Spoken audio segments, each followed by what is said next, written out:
आज Doubtnut app download करें। Doubtnut पर अपने सभी गणित, रसायन विज्ञान, भौतिक विज्ञान और जीव विज्ञान के डाउट्स का करो सफाया। बस प्रश्न की फोटो खींचो, एक ही प्रश्न को क्रॉप करो और तुरंत वीडियो सोल्यूशन पाओ। अभी डाउनलोड करें।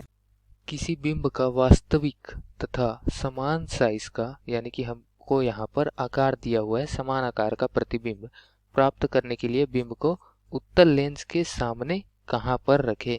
ठीक है, हमारे चार विकल्प है। लेंस के मुख्य फोकस पर, दूसरा है फोकस दूरी की दुगनी पर, और तीसरा है अनंत पर, और चौथा है लेंस के प्रकाशिक केंद्र तथा मुख्य फोकस के बीच।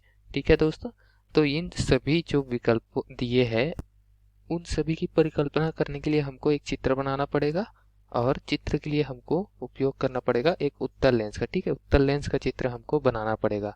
ठीक है दोस्तों, तो दोस्तों हमने लेंस का निर्माण कर लिया। ये जो ऐप से दर्शाया है मैंने दोनों ओर, वो क्या है, दोनों ओरों की फोकस दूरी है।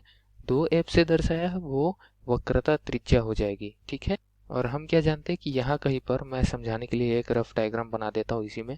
यहाँ कहीं पर अगर हम कोई ऑब्जेक्ट बनाए, कोई सामान बनाए, ठीक है, या फिर कोई वस्तु जिसका हमको प्रतिबिंब प्राप्त करना है, तो उससे होकर, मतलब उसके सिरे से होकर दो तरह की प्रकाश किरणें निकलती है। एक सीधे जाती समांतर और एक जाती है केंद्र से होकर। ठीक है, तो केंद्र से होकर जो है वो सीधे निकल जाएगी और समांतर हो जाएगी, वो आकर फोकस दूरी पे, मतलब फोकस बिंदु से होकर आगे जाएगी। ठीक है, तो इसी तरीके से हम सभी जगहों पर जो भी प्रतिबिंब बनेंगे वस्तुओं के अलग अलग जगहों पर, उसका निर्माण करने वाले हैं।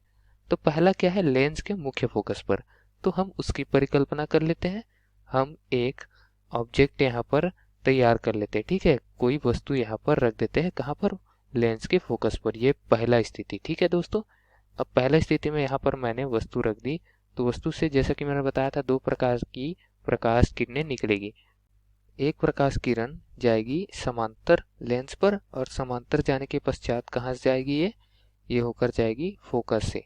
ठीक है दोस्तों, और दूसरा कहाँ से जाएगी, दूसरा सीधे केंद्र से होकर जाएगी। अब केंद्र से होकर जाएगी तो हम क्या देख रहे हैं कि दोनों किरणें क्या है, आपस में समांतर है, और समांतर किरणें न आगे जाकर मिलेगी, न ही इसको पीछे की ओर बढ़ाए तो जाकर मिलेगी। तो समांतर किरणें क्या है, एक दूसरे से कभी नहीं मिलती, तो हमको अनंत पर मिलेगा। आगे या पीछे ये हम स्पष्ट नहीं कर सकते, हमको प्रतिबिंब अनंत पर मिलेगा क्योंकि ये दोनों अनंत पर काटेगी।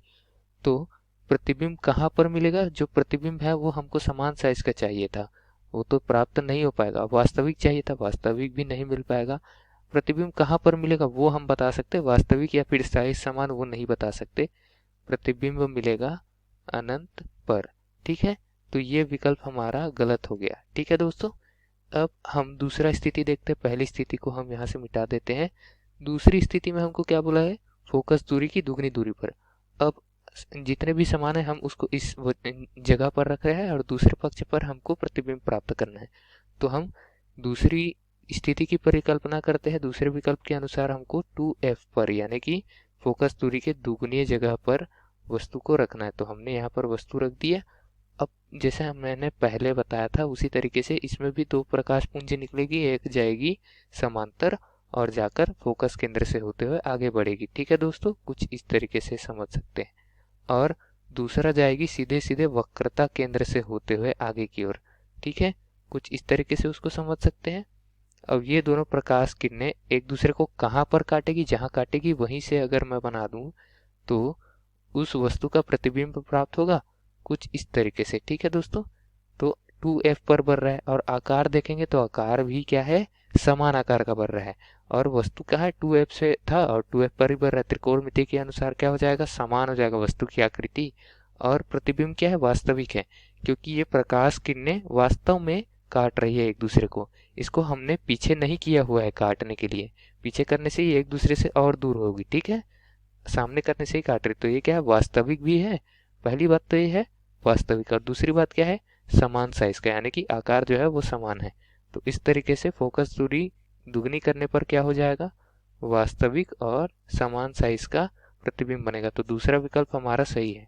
अब तीसरा देख लेते हैं और चौथा देख लेते हैं। ठीक है दोस्तों, तो तीसरे विकल्प में हमको क्या बोला गया वो समझने के लिए हमको ये हटाना पड़ेगा। तो दोस्तों जैसे कि इस चित्र में हमने उत्तर को प्राप्त किया हुआ है, तो हम इसको नहीं मिटाएंगे, हम बिना इसको मिटाए आगे के जो विकल्प है उनको देखेंगे कुछ इस चित्र पर। ठीक है, तो आगे के विकल्प क्या है वो देख लेते हैं।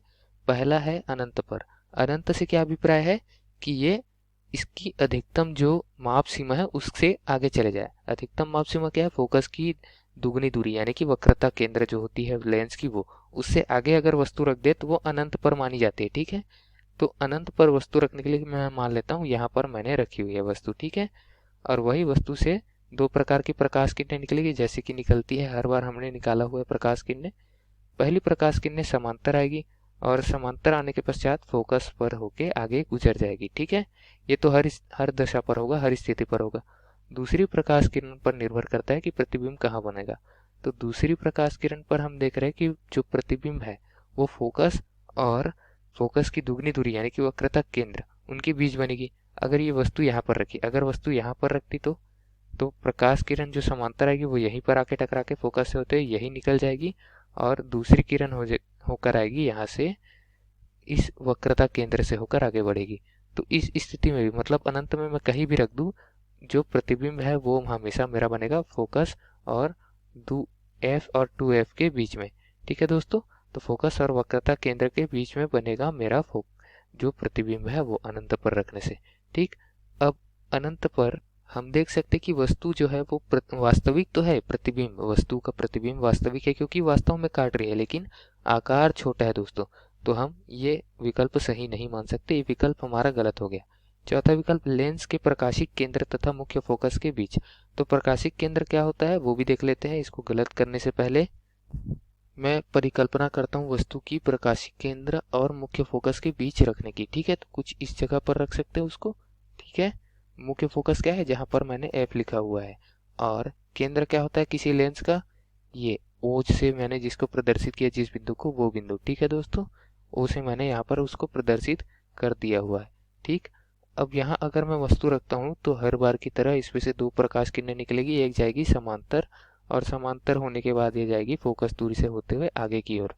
और दूसरा कहाँ से जाएगा? दूसरा वक्रता केंद्र से होते हुए जाएगा। तो यहाँ से हम क्या देख रहे हैं कि दोनों जो है वो समांतर तरीके से दिख तो रही है लेकिन समांतर नहीं है। अगर ठीक तरीके से बनाए तो ये एक दूसरे से दूर जा रही है। ठीक है, अब दूर जा रही है मतलब क्या है? यहाँ तो ये कभी स्पर्श नहीं करेगी। यहाँ अगर मैं कितने भी पास रख दूं, मैं इस वस्तु की कल्पना करता हूँ, इस वस्तु को मैं इतना भी पास रख दूं, ठीक है, तो इससे जो प्रकाश किरणें समांतर निकलेगी वो तो फोकस से होकर जाएगी ही जाएगी। अब दूसरी प्रकाश किरण जो वक्रता केंद्र से होकर जा रही है, इस केंद्र से, वो कहाँ जाएगी? वो वापस दूर हो गई इससे। अब इसको मैं पीछे ले जाकर मिलाऊं कुछ इस तरीके से, तो पीछे ले जाकर मैं उसको मिला सकता हूँ। ठीक है दोस्तों, पीछे ले जाकर वो एक दूसरे को काटेगी। ये वाली इस वस्तु के लिए और इस वस्तु के लिए अगर हम देखें तो कुछ इस जगह पर काट रही है। ठीक है, तो यहाँ वस्तु का प्रतिबिंब देख रहे हैं कि आकार से बड़ा बढ़ रहा है। बड़ा तो बढ़ रहा है किंतु आभासी बढ़ रहा है। ठीक है, आभासी क्यों? क्योंकि वास्तविक में ये किरणें एक दूसरे को नहीं काट रही है, हमको प्रकाश की किरणें पीछे ले जानी पड़ रही है तब जाकर एक दूसरे को काट रही है। ठीक है, तो हमको क्या बोला गया है प्रश्नानुसार? वास्तविक। ठीक है, तो ये वास्तविक शब्द जो है उसका पालन नहीं कर रहा है चौथा विकल्प। यहाँ पर प्रतिबिंब हमारा बढ़ रहा है वो है आभासी। तो चौथा विकल्प भी हमारा गलत हो जाएगा। ठीक है दोस्तों, तो हमारा सही विकल्प कौन सा हो गया? यही विकल्प हमारा सही विकल्प हो गया। ठीक है, विकल्प नंबर 2 सही विकल्प है। दिए गए प्रश्न के लिए धन्यवाद। कक्षा 6 से 12वीं से लेकर नीट, IIT, JEE वो एडवांस के लेवल तक 1 करोड़ से ज्यादा छात्रों का भरोसा। आज ही डाउनलोड करें डाउटनेट ऐप या व्हाट्सएप करें अपने सारे डाउट्स 8400 400 400 पर।